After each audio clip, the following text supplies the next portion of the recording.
What is going on, my peeps? Aubrey Whitley here. I'm so glad you came across this video. And if you are a returning visitor, then thank you for the support and welcome back. That probably means you got some value. If this is your first time, welcome. Please like and subscribe if you get value from this, and that way you get notified when more topics come out. I drop everything from training, nutrition, to a load of mindset, because really the mindset is where it's at. So welcome if it's your first time. This is going to be an exciting topic, and I love doing these probably more than, honestly, training or nutrition videos. I know those are helpful, but the mindset is where it's at, y'all. You know this. So as always, if you start to think about your own experience as we go along, or you have some value to add, drop it in the comments below. And also, if there's sort of an offshoot topic to this that you know that you would like, go ahead and drop it in the comments. I want this to be a community. I don't want it to just be the Aubrey Whitley show. I want you guys to have a voice here too, because we're all in this together. So the topic today is going to be about upgrading yourself, upgrading your state of being using very simple, practical steps. I really don't like to talk about the huge moves because those come when we stack the small wins. When we make the micro changes, the big changes happen without us even really realizing it.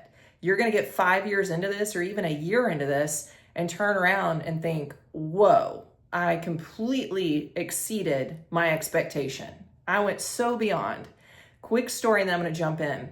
Y'all know if you've been here long enough, I'm in recovery and I cannot drink alcohol. It is poison to me. And when I first started my sobriety journey, it was so funny because I set these goals and I thought they were so big and just so out there. And then a year into my journey, I had to laugh at it because I thought my standard was so low, but I focused on those micro areas along the way. I focused on those small changes I could make along the way. And then by the time I was, a year in, I had made such profound changes that it was laughable what my goals were before. So just a little word of encouragement there.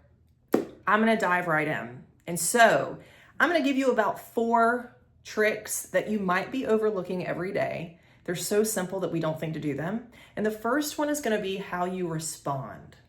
So just to circle back real quick, we are talking about upgrading your state of being, upgrading the person that you show up with or as, and the way that you feel inside all the time. If you don't like being alone, if you don't like how you feel, and especially if you don't like who you see in the mirror, this is for you. And if you've been on this journey for a while and you're looking to level up, it's also for you. So we're going to talk about this, and it's the small details that are going to matter. So the first one is being intentional about how you respond. Here's a couple quick examples. It doesn't take huge triggering situations to begin to rewire the way you operate. It doesn't take your ex calling you for you to sit there and think about, okay, this is a big deal. How am I going to respond? Think about the easy things. What if your friend messages you, sends you a text and wants you to hang out next week? Your next week is slammed with work. Now, this is the same situation for multiple people because a lot of us are really stressed right now. Our time is very limited. But based on how you're going into these situations and how you're perceiving them, you are going to have an entirely different experience than your brother or sister beside you who is constantly talking about how stressed they are. You can be surrounded by a busy schedule in the thick of it and be having a damn good time, all by how you are talking about it and thinking about it. So when that friend texts you and they say, hey, you want to hang out next Thursday, and your schedule's slammed. You're sitting there, your fingers are about to start texting. I used to do this. I would say, like UGHHHHH, sad face, I'm too busy. Complaining about how busy I was.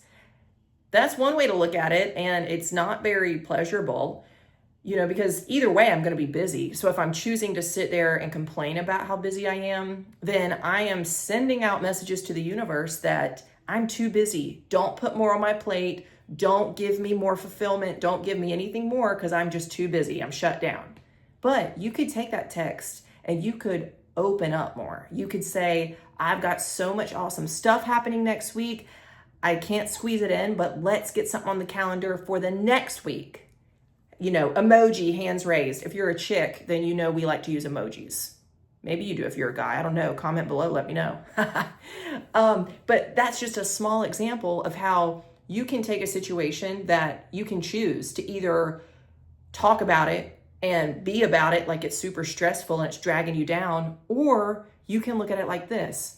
What I've asked for, this career I've asked for, or the fact that I can cover my bills is so prevalent all around me. I have so many opportunities. My life is so full that I have to be intentional about when I schedule time with my friends. Think about how different that feels in your body for a second. Let's go through it. Scenario 1. Oh, I'm too busy. Or life is so full right now with things I've been asking for that let's schedule the next week. It feels different. So that's just a micro detail. And let's see, I took some notes here because I know I'll forget. Another one is when someone asks how you are. You can say tired if you're tired, or you can say got a lot going on, a lot of good stuff going on. Another micro detail. The more you do this and you practice this, the more your brain's going to begin to rewire itself. Because how do they say it? Neurons that fire together, wire together. So if you are in the thick of stress and overwhelm and you talk about it negatively with people, then your brain, there's going to be a neural pathway that is paralleling another neural pathway that's going to associate a busy schedule with unhappiness and stress. So why not take control over that and begin to reprogram it with excitement and opportunity and gratitude? And then all of a sudden, once you have that busy schedule, this is the neural pathway. Once you have that busy schedule and maybe you feel a little bit tight because you don't have much downtime, that's going to begin to be wired with excitement and gratitude and excited feelings. So this is just small examples of how you can begin to rewire your neural pathways and exist in a completely different state of being without the situations around you changing. It's about the internal change. Whoa! Okay. Number 2, ask if a response is necessary. So ask yourself, and a lot of this is going to be correcting old patterns, especially in relationships. So if something triggers you, you know that means that there's something in you haven't healed or a boundary has been crossed. Before you react, just pause and ask yourself, is a response necessary? Is this worth my energy? And I'm going to give you an example. So I had some family members and even some old friends that might not have even been ill-intentioned, but they would dig at me. They would kind of low-key put me down. And instead of trying to dissect why that was and, think, okay, does she not realize she's doing it? Or, is there something wrong with me and I need to correct my behavior? I stopped responding. I stopped reacting to it. And I just began to be quiet. So when someone would maybe say a joke where they put me down, I just stopped laughing at it. It didn't deserve my energy and it didn't deserve a response from me. And to be honest, if I gave it a response, it would have been more of a reaction because I probably would have responded with anger and defense. So ask yourself, is this worthy of my energy? And if not, don't pay it any attention and eventually it'll go away. A lot of successful people, you will find, they'll tell you that it's not so much about what they're doing as much as what they're not doing. Who are they not spending their energy on? What activities are they not spending their energy on? For example, a lot of successful people and truly successful people, I'm talking fulfilled people, not just rich people, not just people that look good on the outside, but people that truly have that serenity and that peace. They're not spending time drunk. They're not spending time with people who are criticizing others. So something to think about. Where do you not want to spend your energy? And that's another micro detail. And it's so easy. Not responding saves you so much energy. So that's the second one. Okay. Third one, this is so practical, shift your posture. So if you start to realize you're insecure, I don't like that word, or you are nervous, we tend to do this. And what we think is, okay, as soon as I feel better, I'll start standing stronger. But it's the opposite. There is a physiological reaction that will create a neural response. So Tony Robbins talks about this. He talks about the Superman pose. And you've probably seen it if you follow bodybuilding. I love it. But you stand here like this with your hands on your hips, shoulders back, and you stand tall. They say if you stand there for about 5 seconds at least, it naturally boosts the testosterone that you have in your body, meaning it gives you more energy, more confidence. So posture matters. So instead of thinking, what do I need to say? Like, how do I need to be smart in this situation? Fix your posture. Open your shoulders, head high. You don't even have to say anything. You can say everything with your body. And what you're doing is you're signaling to yourself that you've got it. You've got it under control, that you're open, you're ready to tackle it. Whatever it is, fill in the blank. So focus on your posture. Eye contact's a big one, right? When you look somebody in the eye, it's showing them that you're confident and that you're standing your ground. And I don't mean to be on the defense, but I'm just talking about upgrading yourself here, upgrading your state, not living in fear, not living in anxiety. Open up. All right? Then the last one that I had here was remember your why. A lot of times we can get so focused on a goal that we set, but that's not our why. So for example, money. You might say, once I'm past making, $400,000 a year, that's going to be comfortable for me and I'll be at peace there. But how many people do you know that have money that you don't want to be around? Because money doesn't equal success. You have to ask yourself, why do I want money? Like, why do I want more money? Is it to travel? Is it to spend more time with my family and have these fun experiences?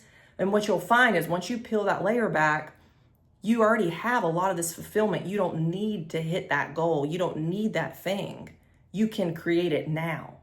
For me, it's freedom with my family. I have that. There's not a new financial goal I need to hit to get that. I already have it. I can spend weekends at the park with my family. We can do something creative that we've never done before and have new creative experiences. It's not about the money, it's about the fulfillment. And, another example might be health. So a lot of times with women I work with, they'll want to feel better. I'll say, why do you want to do this? And they'll say, I just want to feel better about myself. And they might get so stuck on a scale goal that they let it bring them down. And they'll say, I'm just not hitting it. And I have to look at them and I say, you told me yesterday you're feeling better, that you have more energy, that your clothes are fitting different and it's making you feel good. But you're focused on this, material goal, we'll call it, when the fulfillment is already there. So my point is, go ahead and experience that fulfillment. And then the thing that you think is going to give you that will just come. The money's just going to come if your energy's right. The gains in the gym or in your nutrition, they're going to flow, they're going to come. But just remember your why. What's behind that? Because so often we miss the mark. We get so caught up in hitting this goal that we thought meant success when really we can already live in the success.